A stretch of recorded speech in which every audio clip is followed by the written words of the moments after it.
Hello, this is Elizabeth Martin. I am going to be reviewing the book Keys to Literacy, the Key Vocabulary Routine, Content Vocabulary Instructions, grades 3 through 12 from Joan Sedita. In this book, there are different chapters based on what should be done to encourage vocabulary instruction.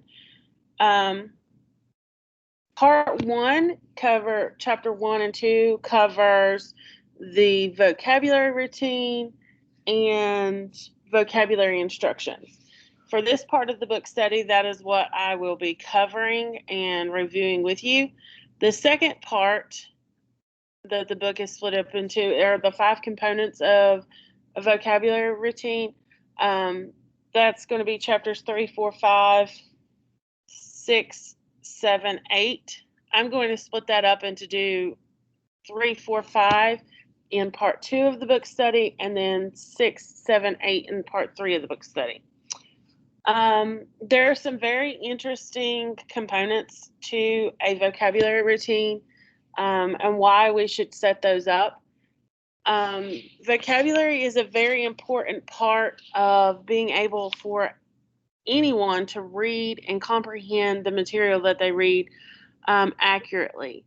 In the first chapter of the book, it explains what a vocabulary routine is. What should you do to foster that ability to recognize words and their meanings and connect them to things that you already know?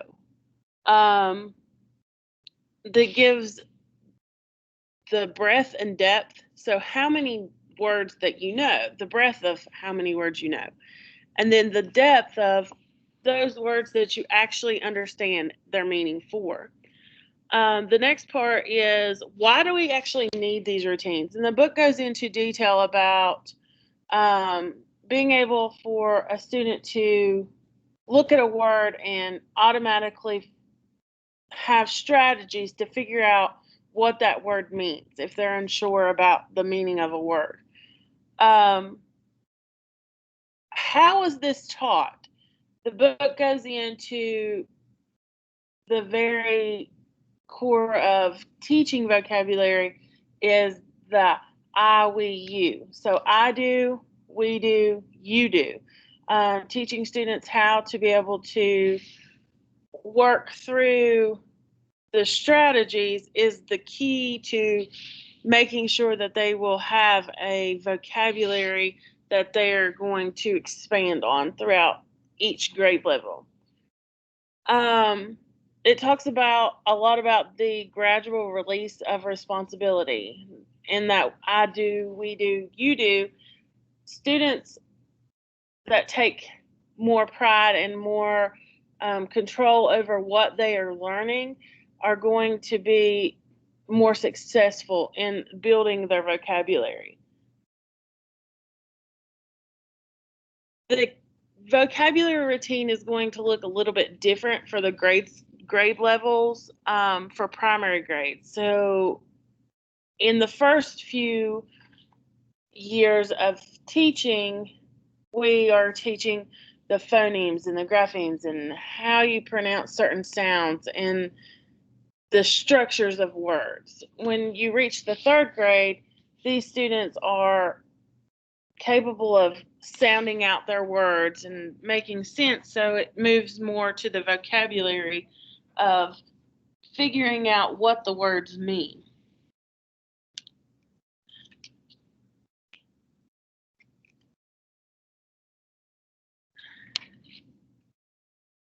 The second chapter is the vocabulary instruction. And in vocabulary instruction, it goes into detail about vocabulary being one of the 5 components of reading.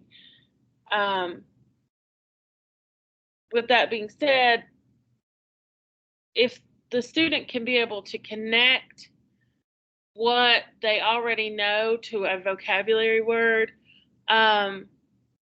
the student is going to be more likely to comprehend the material that they're reading. What is effective? What is not effective? How do we teach those things? The book does a very good job of pointing out the things that work and the things that do not work. There are both direct and indirect methods of teaching vocabulary. The more indirect is, the more you read, the more words that you're going to encounter, the more that you're going to figure out, okay, maybe I'm not so sure about this word and I need to do better at looking it up or understanding how it connects and the roots of those words. How does it connect to other things within the reading passage? For the more direct teaching vocabulary, the book goes into the standard of what we normally do as teachers to teach vocabulary. We give the students the vocabulary list. We go over the definition. We then have the student map it or connect it or draw pictures for it. That's a more direct way of teaching vocabulary. And there are things within that work and things that do not work. And how those things connect to determine the word meaning is a very big emphasis that the book has. And fostering word consciousness. To be able to focus on word consciousness, it says that the student must be able to actively engage with the word, be able to give examples, be able to talk about what the language means to the author, be able to use the word in different wordplay games. Crosswords are good for this. Different games that you could like mix up the letters and make new words that mean the same. Those are things that will be able to do if your vocabulary instruction is the most effective that it can be. The last part of chapter 2 talks about how vocabulary is assessed. We all know that formal and informal assessments are done daily in our classrooms. But how do you really assess vocabulary without just giving a vocabulary test? In this book, it gives different ways in which you can mix up your formative and informal assessments.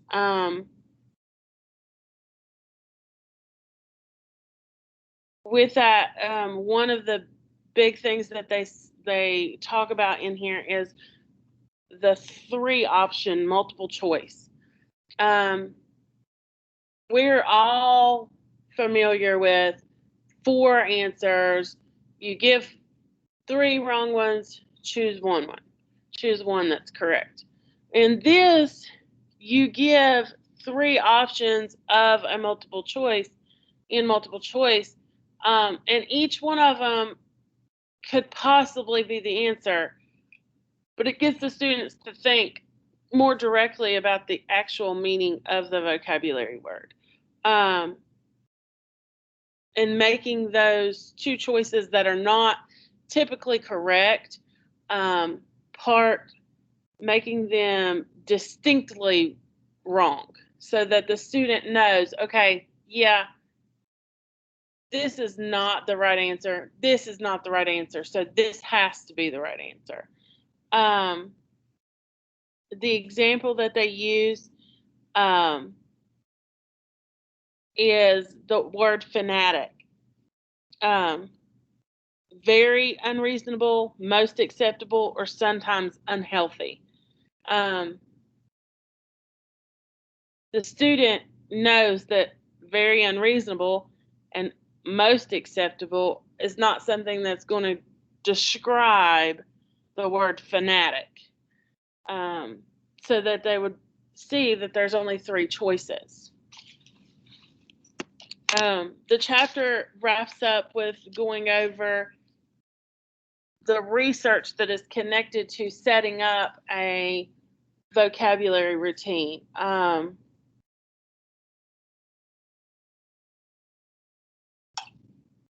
They embed direct and indirect instruction into the classroom so that your vocabulary is coming to the students in multiple ways and not just the standard, here's the word, here's the definition, study it, we'll take a test on it. I think that the book does a very good job of explaining why the word knowledge, the different concepts that you can use, the different notes, the different strategies for learning vocabulary are in there.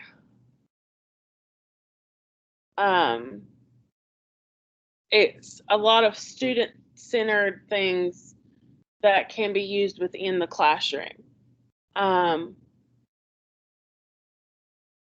This will help with setting up the routine and this routine being used throughout the classroom for the entire school year. So that's the first part of the book. I hope my explanation was